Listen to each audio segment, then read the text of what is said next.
Hello and welcome. This is Marxism Today with Red Wagner.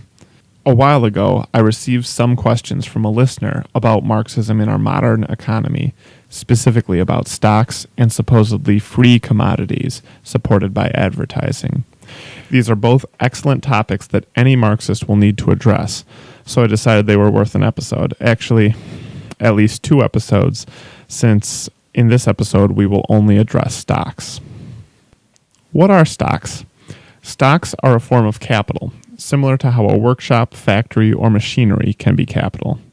They represent a small piece of ownership in a company, an ownership that can be bought, but brings with it no real required commitment. It can be liquidated into cash or other stocks at any time. Stocks complicate the ownership of capital. They make it harder to trace and understand.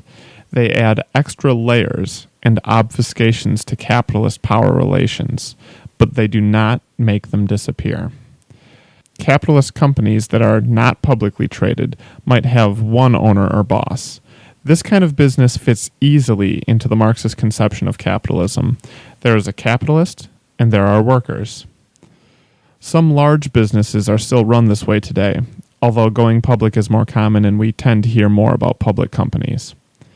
If Marxism is going to mean anything in today's world, then we need to be able to understand the publicly traded company through a Marxist lens. How does a Marxist see a public company? The first thing a Marxist notes is the distribution of shares. Sure, it's possible for working class people to own stocks, but the question, who owns how many stocks, is really the important one here. Even as a holder of one stock in a company, I'm given the right to cast a vote in certain decisions. The problem here is that my vote is not equal to the votes of the very rich, because our votes are weighted by shares. If a rich man has 100,000 shares, then even if I could convince all of my friends and family to vote the same as me, our votes wouldn't stand a chance against one very wealthy person. If we look at the distribution of shares for any large company today, about 15 to 20 people own the vast majority of stocks. These people are sometimes called the major shareholders. To a Marxist, these would be considered one type of capitalist. They function much like the human embodiment of what Marx calls the coercive laws of competition. I say this because the major shareholders generally do not run the firm. Instead, they elect a board of directors to run it. Now, if the board of directors does not return a high profit or is not competitive enough, the major shareholders will elect a new board with new members. This is a way to ensure that boards who care too much about the environment, workers' safety, or anything else that might get in the way of profit, this is a way to ensure that those people do not get on the board, and if they do, that they don't stay there.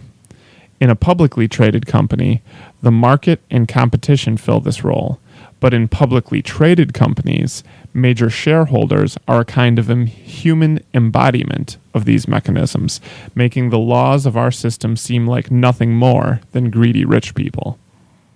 It's true that there are many greedy rich people, but this is not the source of our problems. For example, it's popular to blame greedy Wall Street bankers for the financial collapse, but remember, these people are fulfilling an institutional role.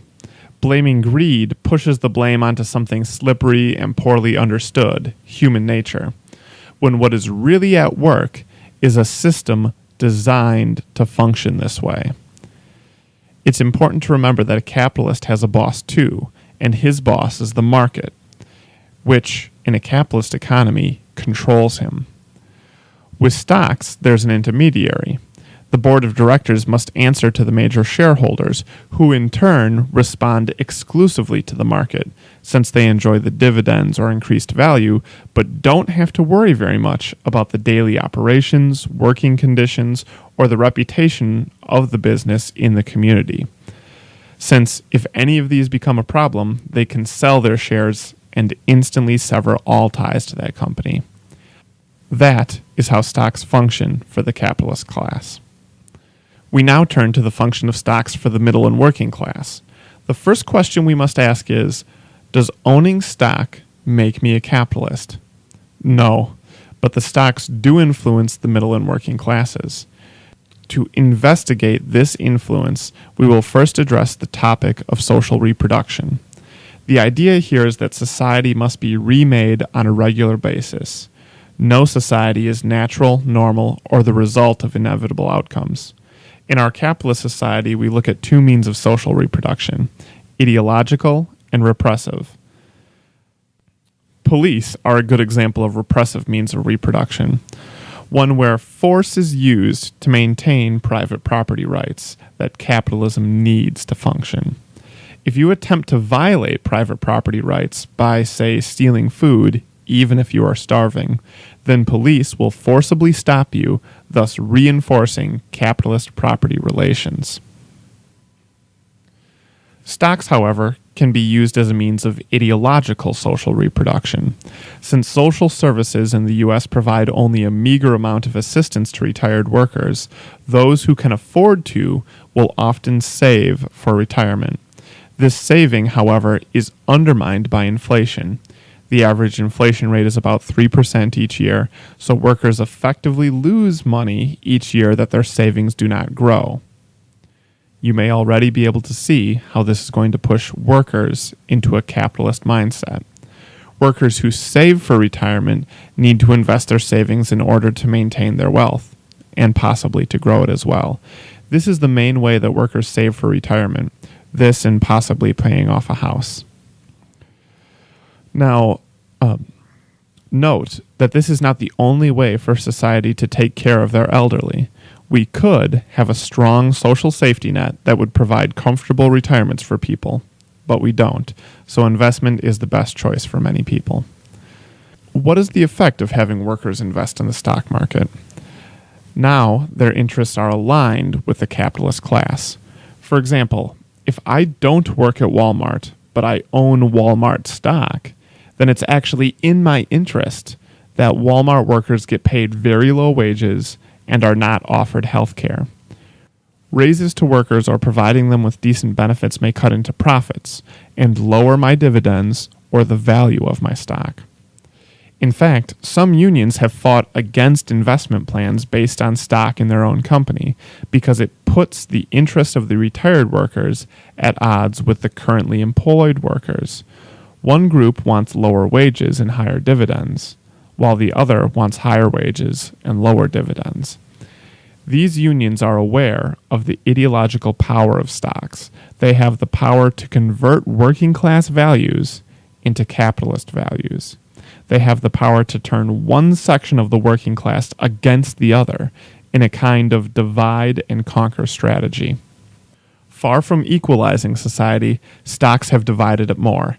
They have pitted worker against worker, allowing some workers to imagine that they are not working class, while all the time keeping wealth and power just as concentrated in the hands of the capitalist class.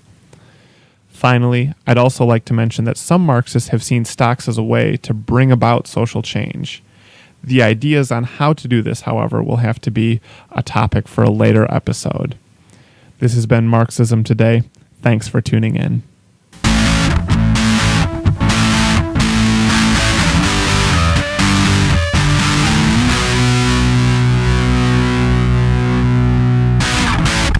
This episode is part of the Marxism Today podcast series. Marxism Today is recorded, mixed, edited, produced, and maintained by Red Wagner. It is distributed freely and licensed under the Creative Commons Attribution Non-Commercial Share-alike 3.0 license. To find out more about the Marxism Today podcast, visit our website at marxismtodaypodcast.wordpress.com, where you can find archives of all of our episodes available for download. Thanks for listening. We'll see you next time.